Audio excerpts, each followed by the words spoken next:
தாவேகா Joseph Vijay அவர்கள் மீண்டும் சேலத்திலே பிரச்சாரம் செய்வதற்காக அனுமதி கேட்டிருக்கிறார். தேர்தல் கமிஷனுக்கு ஏற்கனவே இந்து மக்கள் கட்சி சார்பிலே கோரிக்கை புகார் மனுவை அனுப்பியிருக்கிறோம். தாவேகாவினுடைய அரசியல் பதிவை ரத்து செய்ய வேண்டும். தாவேகா ஒரு அரசியல் கட்சியே கிடையாது.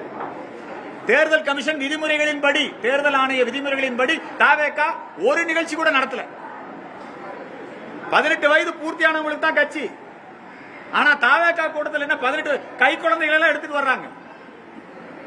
அவங்க நடத்துற எல்லா நிகழ்ச்சிகளையுமே சட்டம் ஒழுங்கு சீர்குலைவு, வன்முறை, உயிரிழப்பு.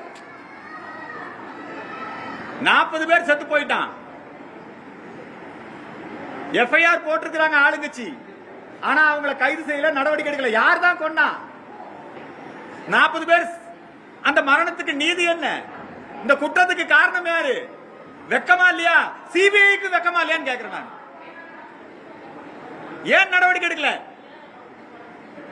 இந்த மரணங்களுக்கு காரணம் யார்? தாவேகாவா? தாவேகா மேல நடவடிக்கை எடு. சரி, அந்த இடத்துல சட்டம் ஒழுங்கை சரியாக பராமரிக்காமல் பாதுகாப்பு கொடுக்க தவறிய திமுகவா? திமுக மேல நடவடிக்கை எடு. அரசு அதிகாரிகள் மேல நடவடிக்கை எடு. 40 பேர் செத்து போயிருக்கிறான், மறுபடியும் அவன் கூட்டத்துக்கு வர்றாங்கிறான்.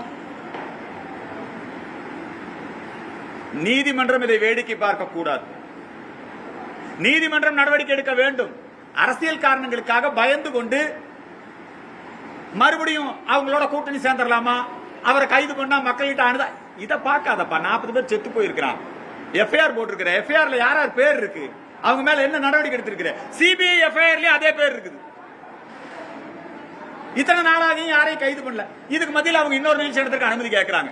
ஆகவே அந்த நிகழ்ச்சியை நீதிமன்றமும் தடை செய்ய வேண்டும், காவல்துறையும் தடை செய்ய வேண்டும். திமுக பயந்துக்குது. திமுக ஜோசப், ஏன்னா திமுக தூண்டிவிட்ட டூல் கிட் தான் ஜோசப் விஜய். திமுக வேற, தாவேகா வேற அல்ல. ஒவ்வொரு தேர்தலுக்கும் திமுக ஒரு நடிகனை தயார் செய்யும்.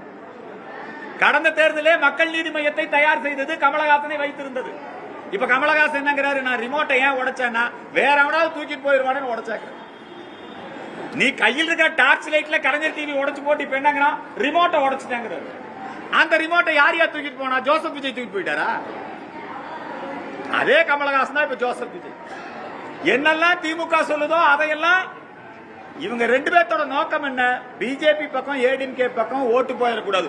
ஓட்ட பிரிக்கிறதுக்காக திமுக டூல் கிட்டா தான். ஏன் விஜய் மேல நடவடிக்கை எடுக்க தயங்குறான்? அதனால இந்த விஜய் நடத்தக்கூடிய நிகழ்ச்சி, அந்த நிகழ்ச்சிக்கு தடை விதிக்க வேண்டும் என்கிற கோரிக்கை இந்த நேரத்தில் முன்வைக்கின்றேன்.